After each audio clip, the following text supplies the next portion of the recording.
The auditor assures the pre-clear that he will know everything that happens. We will begin the session now. You will remain aware of everything which goes on. You will be able to remember everything that happens here. You can pull yourself out of anything which you get into if you don't like it. The second step is to have the pre-clear close his eyes. All right, close your eyes. The third step is the auditor has to ensure that anything said or done during the session will have no force or control over the pre-clear at a later time after the session. The auditor makes an agreement with the pre-clear to cancel this from occurring. In the future, when I utter the word canceled, everything that I have said to you while you're in a therapy session will be canceled and will have no force with you. Any suggestion that I have made to you will be without force when I say the word canceled. Do you understand? Sure do.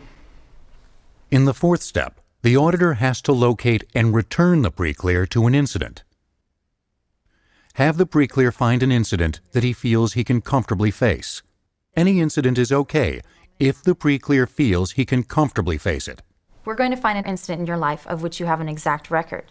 Then by sending you through it at the moment it happens several times, we're going to reduce it.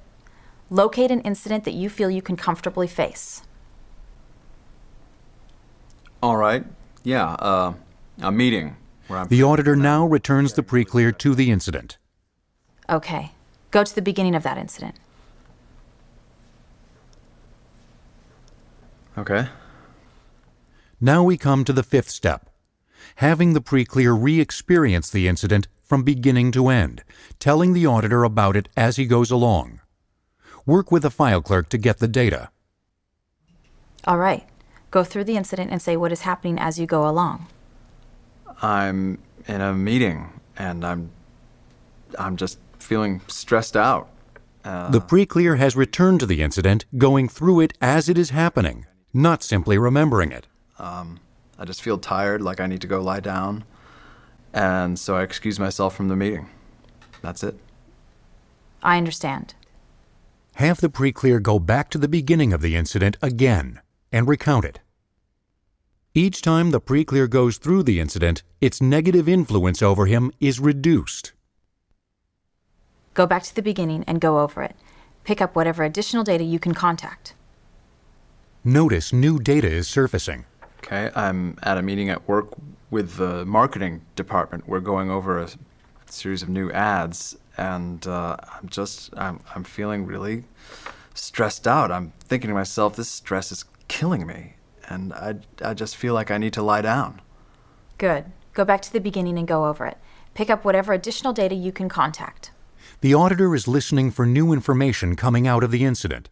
As long as new data is coming out, the incident is reducing and should continue to be run. Oh yeah, an ambulance drives by outside, and one of the guys goes up to close the window, and I remember thinking to myself, I'm so tired. My eyes are so tired, it's like I can't see. The auditor must ask additional questions as needed to help the pre-clear recover more of the incident. Questions such as, what do you see, what do you hear, or what do you smell, can be asked to help the pre-clear. All right, what do you see? I see the guy closing the window. I see the marketing people looking at me. I see the ad layouts on the table. A secretary comes in and spills coffee all over the place, and I'm just feeling so tired. I just feel like I need to go lie down. Good. Go back to the beginning and go over it. Pick up whatever additional data you can contact.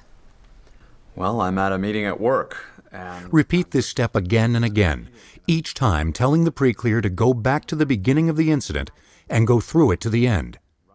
Continue to run the incident until the pre-clear is cheerful about it. When the pre-clear is cheerful about running that incident, go on to step 6B. Have the pre-clear locate another incident that he can comfortably face.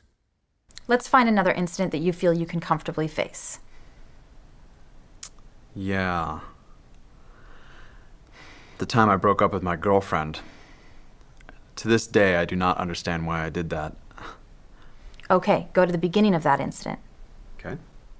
Audit this new incident by continuing the procedure with step 5, followed by step 6A.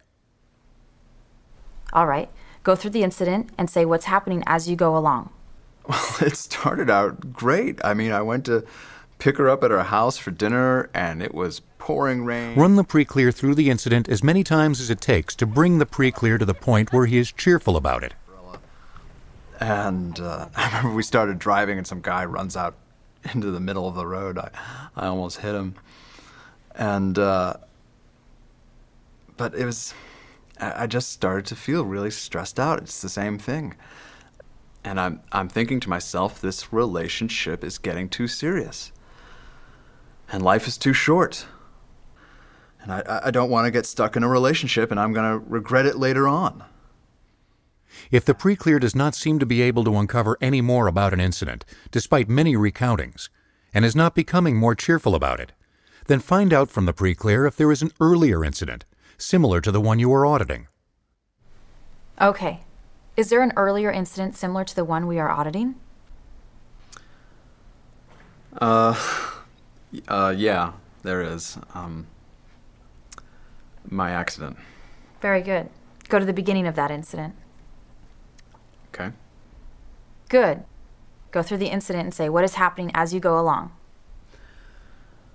I'm driving home. I'm coming home from a business trip. It's late. I'm tired. There's a storm brewing up ahead. There's thunder and lightning. And then a newspaper comes from out of the blue and lands on my windshield. I can't see, and by the time it blows off, I'm heading straight for a tree. All right, continue. Then I wake up in the hospital. You know, I'm starting to get like a headache or something. All right, go back to the beginning and go over it. Pick up whatever additional data you can contact.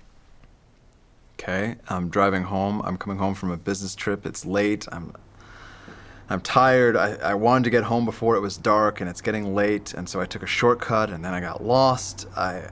There's a storm up ahead. There's thunder and lightning, and out of the blue, this newspaper blows onto my windshield, and I can't see, and I run into a tree, and my head hits the steering wheel, and I black out.